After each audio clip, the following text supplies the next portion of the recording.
ছোৱালীৰ মনত এই কথা বিশ্বাস নাছিল যে আমি চৰকাৰী চাকৰিত টকা নিদিয়াকৈ চৰকাৰী চাকৰি পাম কোনেও বিশ্বাস কৰিব পৰা নাছিল আৰু চাওঁতে চাওঁতে সৰু এটা চাকৰিৰ বাবে টকা দিয়া ঘোষ দিয়াৰ পৰিমাণ 1 কোটি টকালৈকে বৃদ্ধি পাইছিল কংগ্ৰেছৰ দিনত এপিএছচিত এনেকুৱা ব্যক্তিক অধ্যক্ষ কৰি দিয়া হৈছিল যে যাৰ জীৱনত এটাই মাত্ৰ ব্ৰত আছিল যে নিবনুৱা ল'ৰা ছোৱালীৰ পৰা কেনেকৈ টকা লুণ্ঠন কৰিব পাৰি কেনেকৈ ধন লুণ্ঠন কৰিব পাৰি আৰু এনেকুৱা এটা পৰিৱেশ আছিল যে অংগনবাদী কৰ্মী আশা কৰ্মী নিযুক্তি দিবৰ বাবেও ধনৰ লেনদেন হৈছিল আজি আমি সেইখন অসম এটা যুগৰ পৰা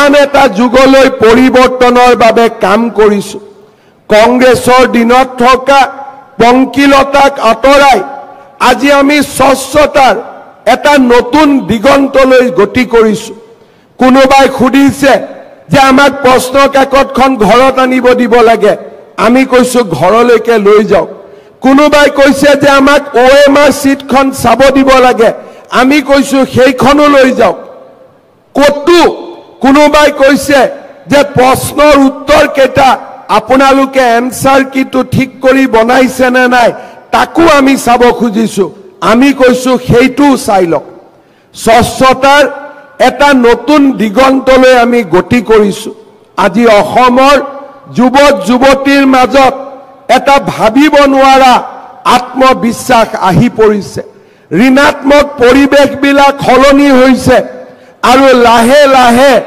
এটা আন্দোলন বিবৰ্জিত পৰিৱেশত আমাৰ ৰাজ্যখনলৈ স্থায়ী শান্তি আৰু বিকাশৰ ধাৰা উভতি আহিছে মই 3 বছৰ আগতে এই খেলপথাৰত যেতিয়া স্বাধীনতা দিৱসৰ পতাকা উত্তোলন কৰিছিলো তেতিয়া মই ৰাইজক এটাই আহ্বান জনাইছিলো যে আমাক এটা আন্দোলন বিবৰ্জিত পৰিৱেশ দিয়ক আমি অসমত এক নতুন দিগন্তলৈ লৈ যাম আজি আপোনালোকে দেখিছে ৰাজহুৱা খণ্ডত নিযুক্তি হক অসমত উদ্যোগীকৰণৰ বাতাবৰণ হক বা আত্মনিৰ্ভৰ অসমৰ ফালে এক নতুন যাত্ৰা খনখেৰিয়া যাত্ৰা আমি আটাইবিলাকতে আজি সফল হ'ব পাৰিছো মই নিজেও গম পোৱা নাছিলো যে আমি কিমান সফল হৈছো যোৱা পৰহি দিনাখন অসমৰ জাগিৰোডত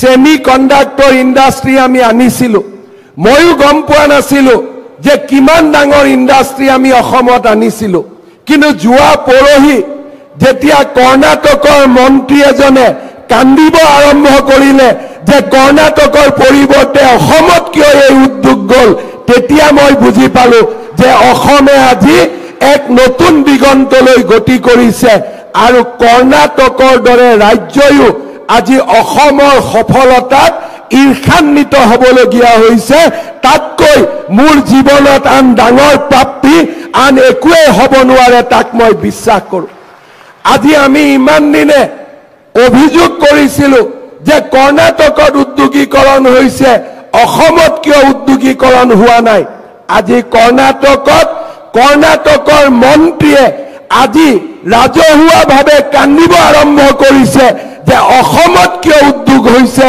কৰ্ণাটকত কিয় উদ্যোগ হোৱা নাই তাতকৈ ডাঙৰ সাৰ্টিফিকেট কিজানি আন কোনেও দিব নোৱাৰে যি ডাঙৰ প্ৰমাণপত্ৰ কংগ্ৰেছৰ মন্ত্ৰীজনে আমাক দি থৈ গ'ল কৰ্ণাটকৰ মন্ত্ৰীজনে আমাক দি থৈ গ'ল শ্ৰদ্ধাৰ যুৱক যুৱতী বন্ধু বান্ধৱীসকল মই যেতিয়া অসমৰ আন ৰাজ্যবিলাকত গৈ কওঁ যে আমি এনেকুৱা এটা স্কিম আৰম্ভ কৰিছো যে ল'ৰা ছোৱালীক আমি নিজৰ ভৰিৰ ওপৰত নিজে থিয় হ'বলৈ 2 লাখকৈ টকা দিম কোনো মৰ্টগেজ নলওঁ কোনো কাগজ নলওঁ আৰু আমাক 1 লাখ টকা ঘূৰাই দিব কেতিয়া 3 বছৰ তেওঁলোকে গেপ দিব আজি যদি মোৰ 2 লাখ টকা সম্পূৰ্ণ হয় মই 3 বছৰ এই 1 লাখ টকাটো ঘূৰাই দিব নালাগে আৰু তাৰ পিছত আমি পৰৱৰ্তী 5 বছৰত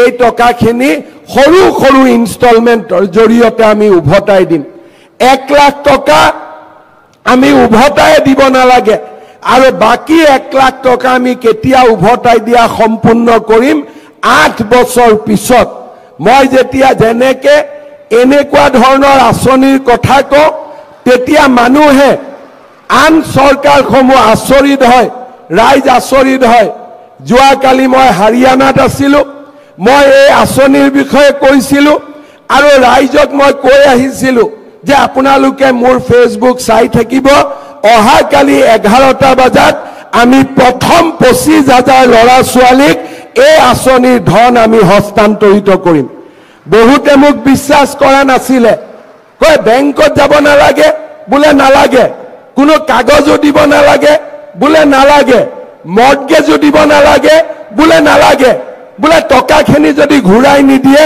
মই কৈছিলোঁ যে অসমৰ যুৱক যুৱতীৰ ওপৰত মোৰ বিশ্বাস আছে তেওঁলোকক আমি যেনেকৈ কৰিব অনুৰোধ কৰিম তেনেকৈ কাম কৰিব আজি হাৰিয়ানাত বহুত লোকে এই ফাংচন লাইভ চাই আছে মোক কৈছিলে যে আপুনি সঁচা কৈছে নে কি কৈছে কালি আমি চাম মই বোলো আপোনালোকে চাই থাকিব অৰ্থাৎ আজি অসমক লৈ ভাৰতৰ চুকে কোণে আমি আজি গৌৰৱ কৰিব পাৰো যে আমি এখন নতুন অসমৰ ফালে আজি আমি ধাৱমান হৈছো শ্ৰদ্ধাৰ যুৱক যুৱতী বন্ধু বান্ধৱীসকল আপোনালোক সকলোৱে জানে এই আঁচনিখনৰ বিষয়ে মই আপোনালোকক বহুত দীঘলীয়াকৈ ক'ব নালাগে মাত্ৰ 3টা কথা মই ক'ব খুজিছো এই আঁচনিখনৰ প্ৰথম ধন ৭৫,০০০ টকা আজি আমি আপোনালোকক একোখনকৈ বেংক ড্ৰাফ্ট প্ৰদান কৰিম আপোনালোকে এই বেংক ড্ৰাফ্টখন লৈ গৈ নিজৰ বেংক একাউণ্টত জমা দিলে আপোনালোকৰ বেংক একাউণ্টত ৭৫,০০০ টকা জমা হ'ব দ্বিতীয়তে এই মাহৰ ভিতৰতে আপোনালোকক আমি 3 দিনকৈ আমাৰ জিলাসমূহত প্ৰশিক্ষণ কৰোৱাম ইতিমধ্যে কিছু যুৱকৰ প্ৰশিক্ষণ সম্পূৰ্ণ হৈছে আৰু কিছু যুৱকৰ প্ৰশিক্ষণ বাকি আছে মই আপোনালোকক প্ৰতিশ্ৰুতি দিছো যে আপোনালোকৰ বেংক একাউণ্টত অহা 10 নৱেম্বৰত আমি আৰু 25,000 টকা সোমোৱাই দিম অৰ্থাৎ আজি আমি 30 অক্টোবৰত কথা কৈ আছো আৰু 10 নৱেম্বৰত ৰাতিপুৱা 12 বজাৰ আগতে আপোনালোকৰ বেংকৰ একাউণ্টত 25,000 টকাকৈ আৰু জমা হ'ব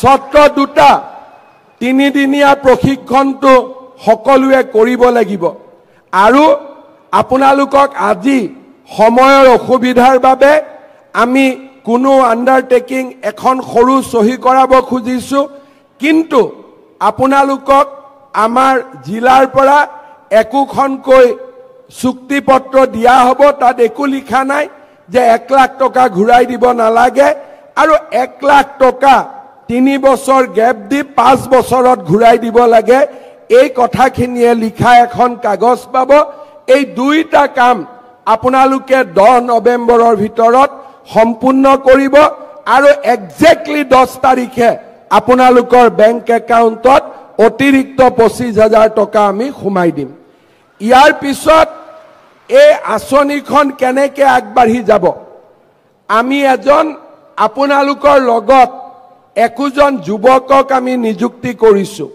তেওঁ কোৱা হ'ব CMAAA ফেলো অৰ্থাৎ তেওঁলোকে আপোনালোকৰ লগত মাজে মাজে কথা পাতিব আপোনালোকৰ ব্যৱসায় বাণিজ্য তেওঁলোকে চাব যোনে যি কাম কৰিছে আৰু এটা বছৰ পিছত যিসকল ল'ৰা ছোৱালীৰ কাম কাজক লৈ আমি সন্তুষ্ট হ'ম তেওঁলোকক আমি লগে লগে পৰৱৰ্তী ধন আমি মুকলি কৰি দিম এই হৈছে আঁচনিখনৰ সবিশেষ ইয়াত আৰু বহুত বেছি কমপ্লিকেশ্যন একো নাই আৰু যিজন ল'ৰা বা ছোৱালীয়ে আপোনালোকক মাজে মাজে দেখা সাক্ষাৎ কৰিব চোৱা চিতা কৰিব তেওঁলোকে ডাইৰেক্টলি আহি মোক বা বিমল বৰাক প্ৰতিবেদন দিব আৰু তাৰ ওপৰত ভিত্তি কৰি আমি পৰৱৰ্তী ধন আমি মুকলি কৰাৰ ব্যৱস্থা কৰিম।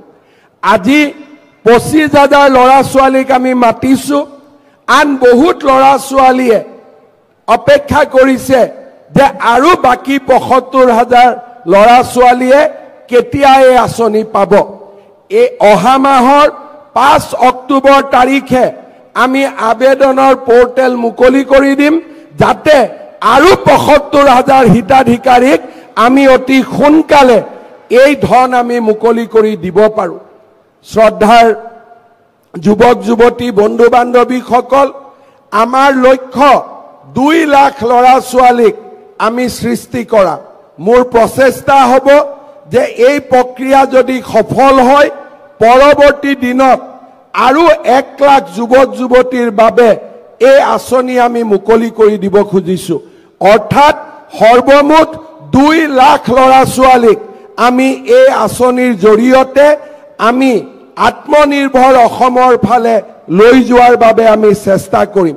শ্ৰদ্ধাৰ যুৱক যুৱতী বন্ধু বান্ধৱীসকল, এই আঁচনিখন নিৰ্মাণ কৰোঁতে আৰু এই আঁচনিখন পৰিচালনা কৰোঁতে উদ্যোগ মন্ত্ৰী বিমল বৰা ডাঙৰীয়া, মুখ্য সচিব ৰবি কোটা ডাঙৰীয়া আৰু আমাৰ জিলাৰ গোটেই অফিচাৰসকলে যোৱা 2 মাহত অভূতপূৰ্ব কষ্ট আৰু ত্যাগ স্বীকাৰ কৰি এই আঁচনিখন আজিৰ পৰ্যায়লৈ লৈ আহিছে। মই বিশ্বাস কৰোঁ যে অসম চৰকাৰৰ বিষয়া কৰ্মচাৰীসকলে আজি এক নতুন কৰ্ম সংস্কৃতিৰ ফালে গতি কৰিছে আৰু এনেকুৱা ধৰণৰ সফলতাই আমাক বিশ্বাস প্ৰদান কৰে যে আমি নিশ্চিতভাৱে এখন নতুন অসমৰ বাবে গতি কৰিছোঁ। মই যুৱক যুৱতীসকলক আৰু এটা কথা ক'ব বিচাৰিছোঁ। প্ৰধানমন্ত্ৰী নৰেন্দ্ৰ মোদী ডাঙৰীয়াই মুদ্ৰা আঁচনিখন আমাৰ দেশৰ যুৱক যুৱতীসকলক উপহাৰ দিছে। এই আঁচনিৰ জৰিয়তে আমি বেংকৰ পৰা 20 লাখ টকা পৰ্যন্ত আমি ঋণ পাব পাৰোঁ। মোৰ লক্ষ্য হ'ল চৰকাৰে আগবঢ়োৱা 2 লাখ টকাৰ সৎব্যৱহাৰ, এটা সিভিল স্কোৰত আমাৰ সুন্দৰ প্ৰতিফলন আৰু বেংকৰ লগত ধনৰ লেনদেন, এইবিলাকৰ বিষয়ে আমি আপোনালোকক জনাই থাকিম। আমাৰ উদ্দেশ্য হ'ল যে আজি যিসকলে 2 লাখ টকা পাবলৈ সক্ষম হ'ব, তেওঁলোকৰ যাত্ৰা 2 লাখ টকাত শেষ হৈ যাব নালাগে। তেওঁলোকে যাতে পৰৱৰ্তী দিনত প্ৰধানমন্ত্ৰী মুদ্ৰা আঁচনিৰ জৰিয়তে বেংকৰ পৰা 20 লাখ টকালৈকে লোন ল'ব পাৰে। আমাৰ লক্ষ্য হ'ল আপোনালোকক প্ৰধানমন্ত্ৰী মুদ্ৰা আঁচনিলৈ আপোনালোকক প্ৰস্তুত কৰা। মই প্ৰধানমন্ত্ৰী ডাঙৰীয়াৰ লগত এই আঁচনিখনৰ বিষয়ে আলোচনা কৰিছিলোঁ আৰু তেওঁ মোক কৈছে যে যিবিলাক ল'ৰা ছোৱালীয়ে 2 লাখ টকা ভাল কৰি ব্যৱহাৰ কৰিব, প্ৰধানমন্ত্ৰী ডাঙৰীয়াক মই কওঁতে তেওঁ মোক কৈছে যে লাগিলে অসমত প্ৰধানমন্ত্ৰী মুদ্ৰা যোজনাৰ যি লক্ষ্য, সেই লক্ষ্য মই বঢ়াই দিম, যাতে প্ৰতিগৰাকী সফল যুৱক যুৱতীয়ে মুদ্ৰা লোনৰ ভৱিষ্যতৰ দিনত অধিকাৰী হ'ব পাৰে। মই বিশ্বাস কৰোঁ আজি যদি এই 1 লাখ ল'ৰা ছোৱালীক, আজিৰ 25,000, পৰৱৰ্তী দিনৰ 75,000 আৰু তাৰ পিছত 1 লাখ, এই 2 লাখ ল'ৰা ছোৱালীক যদি আমি প্ৰধানমন্ত্ৰীৰ মুদ্ৰা আঁচনিলৈকে লৈ যাব পাৰোঁ, তেতিয়া আমাৰ অসমৰ সামগ্ৰিক যিটো পৰিৱেশ, সেই গোটেই পৰিৱেশটো সলনি হৈ যাব। আগত অসমৰ মানুহৰ বিশ্বাস আছিল যে বেংকে আমাক লোন নিদিয়ে, কিন্তু আজি লাহে লাহে সেই পৰিৱেশবিলাক সলনি হৈছে। চলিত বৰ্ষৰ 31 মাৰ্চলৈকে অসমৰ ক্ষুদ্ৰ আৰু মজলীয়া উদ্যোগলৈকে বেংকে 29,000 কোটি টকাৰ লোন আগবঢ়াইছে, যি আগত কেতিয়াও অসমত সম্ভৱ হোৱা নাছিলে। চলিত বছৰৰ 31 মাৰ্চলৈকে যদি ক্ষুদ্ৰ আৰু মজলীয়া উদ্যোগ আৰু ব্যৱসায়ী গোটেইবিলাকক যদি আমি ধৰি লওঁ, যোৱা বছৰটোত বেংকে 37,000 কোটি টকা লোন অসমৰ যুৱক যুৱতী আৰু ব্যৱসায়ীসকললৈকে আগবঢ়াইছে। অসমৰ আত্মসহায়ক গোটৰ মহিলাসকললৈকেও বেংকে বৰ্তমান ব্যাপক লোন আগবঢ়াইছে। সেইবাবে মই আমাৰ যুৱক যুৱতীসকলক অনুৰোধ কৰিম, এই টকাখিনিৰ আপোনালোকে সৎব্যৱহাৰ কৰক। আপোনালোকক আমি সহায় কৰিম। ভৱিষ্যতৰ দিনত আপোনালোকে যাতে প্ৰধানমন্ত্ৰী মুদ্ৰা আঁচনিৰ লোন পাব পাৰে, তাৰ বাবে আমি আপোনালোকক উপযুক্তভাৱে গঢ়ি তুলিবলৈ চেষ্টা কৰিম।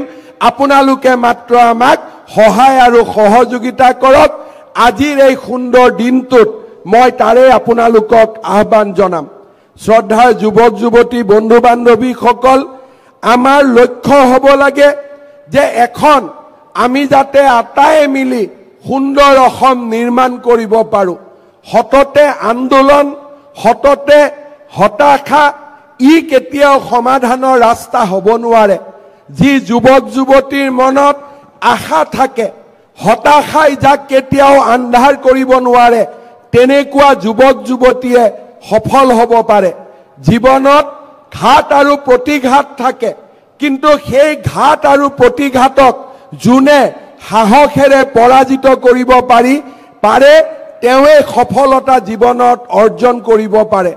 আজি যদি আমাৰ চাৰিওফালে যিসকল ব্যক্তি সফল হৈছে, তেওঁলোকৰ যদি আমি জীৱন এবাৰ অধ্যয়ন কৰোঁ, আমি দেখা পাম কোনো এজন যুৱক যুৱতীয়ে সোণৰ চামুচ মুখত লৈ জন্মগ্ৰহণ কৰা নাই।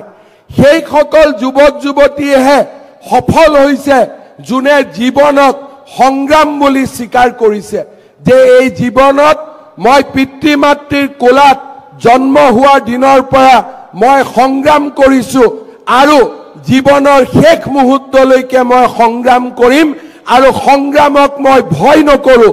তেনেকুৱা যুৱক যুৱতীয়েহে আকাশ চুব পাৰে, তাক মই বিশ্বাস কৰোঁ। আৰু সেইবাবে মই যুৱক যুৱতীসকলক আহ্বান জনাম যে আপোনালোকে কেতিয়াও সংগ্ৰামক ভয় নকৰিব, পৰাজয়ক ভয় নকৰিব। কাৰণ এটা পৰাজয়েহে ভৱিষ্যতৰ জয়ৰ পৃষ্ঠভূমি তৈয়াৰ কৰে।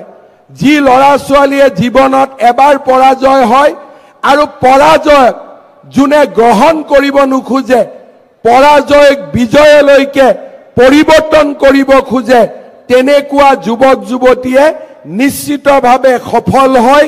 তাৰ অযুত উদাহৰণ আমাৰ চাৰিওফালে বিয়পি আছে। মই আপোনালোকক অনুৰোধ কৰিম যে আমাৰ জীৱনত গোটেই সমস্ত জীৱনৰ সংগ্ৰামক আমি জয়লাভ কৰিব পাৰিম যেতিয়া আমাৰ মনত সাহস থাকে আৰু কিবা এটা কৰাৰ সপোন থাকে। এছাম অসমত ব্যক্তি আছে যোনে আমাক সততে নিৰাশাৰ কথা কয়। নিৰাশাৰ এই বাতাবৰণৰ লগত আমি যুদ্ধ কৰিব লাগিব, কাৰণ নিৰাশাই আমাক পিছুৱাই লৈ যায়, নিৰাশাই আমাক পৰাজিত কৰে। আমাৰ অসমত এনেকুৱা কোনো সমস্যা নাই যাক আমি একেলগে সেই সমস্যাক আমি সমাধান কৰিব নোৱাৰো। কোনে ভাবিছিল যে 1.5 লাখ ল'ৰা ছোৱালীয়ে চাকৰি পাব, এটকাও ঘোষ দিব নালাগে? যোৱা 10 বছৰ আগলৈকে এনেকুৱা কোনেও কল্পনাও কৰিব পৰা নাছিল। প্ৰতিটো নভবা কাম আজি আমি লাহে লাহে আগবাঢ়ি গৈ সফল কৰিব পাৰোঁ। মাত্ৰ আমি জীৱন যুদ্ধত জিকিবৰ বাবে আমাৰ মনত সাহস আৰু আমাৰ মনত অযুত সপোনৰ আমি সৃষ্টি কৰিব লাগে। মই পুনৰ এবাৰ আজিৰ এই সভাত উপস্থিত আটাইবোৰ যুৱক যুৱতীক অভিনন্দন জনাইছোঁ। এটা সম্পূৰ্ণ প্ৰক্ৰিয়াৰ মাজেৰে দুটা ইণ্টাৰভিউ দি আপোনালোকে এই প্ৰক্ৰিয়ালৈ আহিছে। যেতিয়া আপোনালোকৰ সিলেকশ্যন হৈছিলে তেতিয়া মই অফিচাৰসকলক সুধিছিলোঁ যে আগতে বেংকৰ লোন লৈ টকা ঘূৰাই দিব নোৱাৰা কিমান যুৱক যুৱতী ইয়াৰ মাজত আছে।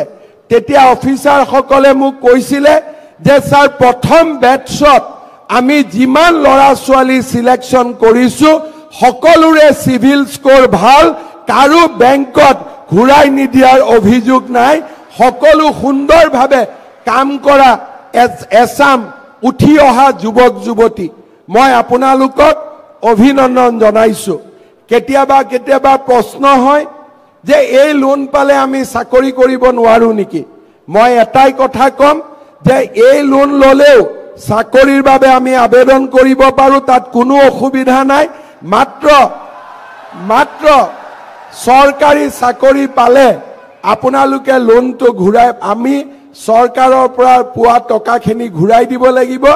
আৰু 5 বছৰ পিছত যদি আমি চাকৰি পাওঁ তেতিয়াহলে এই টকাখিনিও আমি ঘূৰাই দিব নালাগে, কাৰণ 5 বছৰ পিছত আমি টকা ঘূৰাই দিয়াৰ পৰিৱেশ নাথাকে।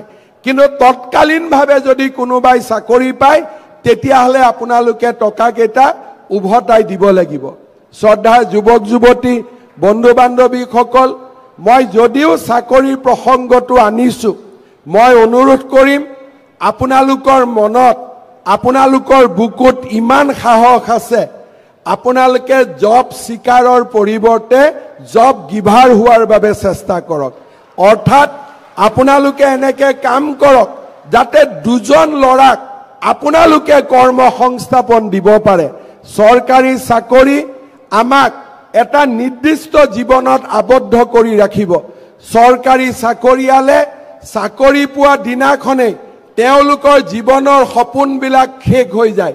বহুতে ভাবে যে চাকৰি জীৱনৰ আৰম্ভণি, কিন্তু মই নিজে দেখি অহা কথাটোৱে হ'ল যে চাকৰিয়ে জীৱনৰ সপোনবিলাক সেই দিনাখনেই শেষ কৰি দিয়ে। তাৰ পিছত গতানুগতিক অফিচত অহা, নিৰ্দিষ্ট দৰমহা লোৱা আৰু মানসিক হেঁচাৰ মাজত চাকৰি কৰা। কিন্তু উদ্যোগ এটা যেতিয়া আমি আৰম্ভ কৰো, ব্যৱসায় এটা যেতিয়া আৰম্ভ কৰো, সি জীৱনৰ শেষ নহয়, সি জীৱনৰ আৰম্ভণিহে হয়। আৰু এই সৰু উদ্যোগটোৱে আপোনালোকক এদিন আকাশ চুব পৰা পৰিৱেশলৈকে লৈ যাব পাৰে।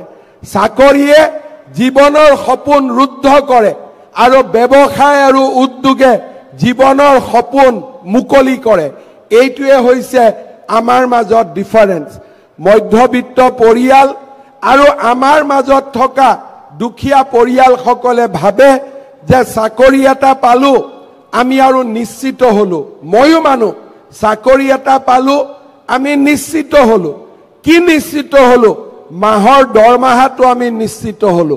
কিন্তু ভাল উদ্যোগ আৰু ভাল ব্যৱসায় যদি কৰিব পাৰো, তেনেকুৱা মাহৰ দৰমহা পোৱা 10জন ল'ৰাক মই নিজে চাকৰি দিব পাৰো। তেনেকুৱা ধৰণে আমি আগবাঢ়ি যোৱাৰ ক্ষমতা আমাৰ মাজত আছে। আৰু এই ক্ষমতাৰ আমি যদি সৎ প্ৰয়োগ কৰিব পাৰো, আমাৰ জীৱনক কোনেও ৰুদ্ধ কৰিব নোৱাৰে।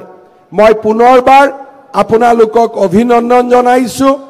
আজিৰ বেংক ড্ৰাফ্টখিনি বিতৰণৰ বাবে আমি কেইটামান সৰু নিয়ম কৰিছো। আপোনালোকে যাতে সকলোৱে সহযোগিতা কৰে। আমাৰ বিষয়াসকলে আপোনালোকক ক'ব যে কেইবাটাও জাগাত স্থানত আপোনালোকে যাতে সুন্দৰভাৱে বেংক ড্ৰাফ্টখন ল'ব পাৰে। সমষ্টি ৱাইজ আমি এটা প্ল্যান কৰিছো। এই প্ল্যানিংটোৰ বিষয়ে আপোনালোকক মোৰ বক্তব্য শেষ হোৱাৰ পিছতে আপোনালোকক জনাব।